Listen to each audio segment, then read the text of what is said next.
நானோ urea, நானோ DAP. So கடந்த ஒரு 2 வருஷமா விவசாயம் பண்றவங்களுக்கு தெரியும் இந்த டேர்ம்ஸ். இதுக்கு முன்னாடி எல்லாமே பல்க் ஃபெர்டிலைசர்ஸ் யூஸ் பண்ணிருந்தோம், அதாவது அடி உரங்கள், யூரியா, டிஏபி போன்றது. ஆனா இப்போ இந்த 2 வருஷமா ஏன் கவர்மெண்ட் இந்த nano DAP, nano urea push பண்ணுது? நீங்க கடைக்கு டிஏபி வாங்க போனா இந்த 3 பாட்டில் நானோ யூரியா நீங்க வாங்கி தான் ஆகணும்னு ஏன் கட்டாயப்படுத்துறாங்க? இதோட உண்மை நிலை என்ன? இதுக்கு பின்னாடி இருக்க அரசியல் என்ன? வாங்க ஒரு அலசல். முதல்ல இதோட அறிவியலை பார்ப்போம். நம்ம இதுக்கு முன்னாடி கொடுத்துட்டு இருந்தது எல்லாமே அடி உரம், அதாவது பேசல் நியூட்ரிஷன். இது மண்ணில் கலந்துரும். ஸோ செடிக்கு எப்போ தேவையோ அது வேறு வழியா உறிஞ்சு சாப்பிடும். இது நம்மளோட 3 வேளை சாப்பாடு மாதிரி. அதே இந்த நானோ யூரியா எடுத்துட்டீங்கன்னா இது, ஏன்னா நான் முன்ன சொன்ன மாதிரி அது பேசல் நியூட்ரிஷன். ஆனா இது ஒரு டானிக், இலை வழியா கொடுக்கக்கூடியது. நீங்க சொல்ல போனா ஒரு ஜூஸ் மாதிரி.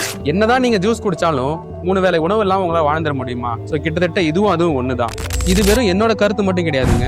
பஞ்சாப் வேளாண் பல்கலைக்கழகம் போன்ற முன்னணி நிறுவனங்கள் செஞ்ச ரிசர்ச்ல வந்த அவுட்புட் தான் இது எல்லாமே. அவங்களோட ஆய்வறிக்கையின் முடிவு என்ன சொல்லுதுன்னா, நீங்க அடி உரத்தை முழுசுமா நீக்கி இந்த நானோ யூரியா மட்டும் பயன்படுத்திங்கன்னா யூரியா கொடுத்த ரிசல்ட்டை இந்த நானோ யூரியாக்கள் கொடுக்கலன்றது தான் அவங்க சொல்ற உண்மை. ஸோ அவங்களோட ரெக்கமெண்டேஷன் இதை தனியா பயன்படுத்துறது இல்லை, அடி உரத்துக்கு கூட ஒரு சப்போர்ட்டா வேணா பயன்படுத்தலாம். ஆய்வுகள் இப்படி சொன்னாலும் அப்புறம் ஏன் அரசாங்கம் இதை நம்ம மேல தள்ளுது?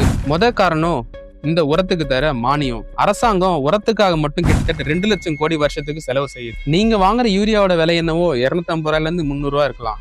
ஆனா அதோட உண்மையான சந்தை விலை 2500 ரூபாய்க்கு மேல. ஸோ 2200 ரூபா கவர்மெண்ட் நம்மளுக்காக கொடுக்குது. இது கவர்மெண்ட் கஜானால ஒரு பெரிய ஓட்டையை ஏற்படும். இதுவே நானோ யூரியா எடுத்துட்டீங்கன்னா பாட்டிலுக்கு 225 ரூபா. தெளிப்பு கூலி உங்களோடது. ஸோ மொத்த செலவு உங்களோடது, கவர்மெண்ட்டுக்கு எந்த செலவும் கிடையாது. இது அரசாங்கத்துக்கு மட்டும் லாபம் இல்லைங்க, நிறைய உர தயாரிப்பு நிறுவனங்களுக்குமே பெரிய லாபம். ஏன்னா முழுவதுமான பணத்தை அவங்க விவசாயிகள் கிட்ட இருந்தே எடுத்துடுறாங்க. இதை வேகமா கொண்டு சேர்க்கறதுக்காக அவங்க ட்ரோன்களை ஒரு கருவியா பயன்படுத்துறாங்க. நீங்க இஃப்கோ ட்ரோன்ஸ் எடுத்து பார்த்தீங்கன்னா அதோட விலை 350 ரூபாயிலிருந்து 450 ரூபா வரைக்கும் வரும். ஆனா நீங்க வெளியில மார்க்கெட் ட்ரோன்ஸ் எல்லாமே 500 ரூபாயிலிருந்து 600 ரூபாய்க்கு சார்ஜ் பண்ணுவாங்க. அப்ப இந்த 100 ரூபாயிலிருந்து 150 ரூபா உங்களுக்கு லாபமான்னு கேட்டா அது உண்மை கிடையாது. இந்த 100 ரூபாயிலிருந்து 150 ரூபா லாபத்தை அவங்க மறைமுகமா அவங்க கிட்ட இருந்து நானோ யூரியாவில இருந்து எடுத்துடுறாங்க. ஸோ இதுதான் அந்த முழு கணக்கு. இது விவசாயிகள் மீது மட்டும் திணிக்கப்படுறது இல்லைங்க, டீலர்கள் மேலேயும் திணிக்கப்படுது.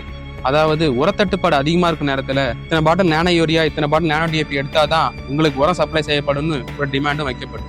ஸோ டீலருக்கு வர டிமாண்ட் அடுத்து ஃபார்மருக்கும் வருது. இதை நம்மளால உடைக்கவே முடியல. ஸோ இந்த வீடியோ நாங்கள் சொல்ல வருது, நீங்க நானோ டிஏபி, நானோ யூரியாவை கண்டிப்பா பயன்படுத்தக்கூடாதுன்னு கிடையாது. இதை கண்டிப்பா அடி உரத்துக்கு ஒரு மாற்றா பயன்படுத்தாதீங்க. மற்றபடி இதை ஒரு தெளிப்பா பயன்படுத்திக்கலாம். ஒரு நியூட்ரிஷனா நீங்க நினைச்சீங்கன்னா ஓகே. கண்டிப்பா இது அடி உரத்துக்கு இணை கிடையாது. இது ஒண்ணு. 2வது, நம்ம கிட்ட என்ன விற்கப்படுது, நம்ம எதுக்கு ஆளாக்கப்படணும் நீங்க தெரிஞ்சுக்கணுன்றதுக்காக தான் இந்த வீடியோ. எளிமையான முறையில விவசாயத்தை பத்தி தெரிஞ்சுக்க நம்ம ட்ரோன்கான் சேனலை ஃபாலோ பண்ணுங்க.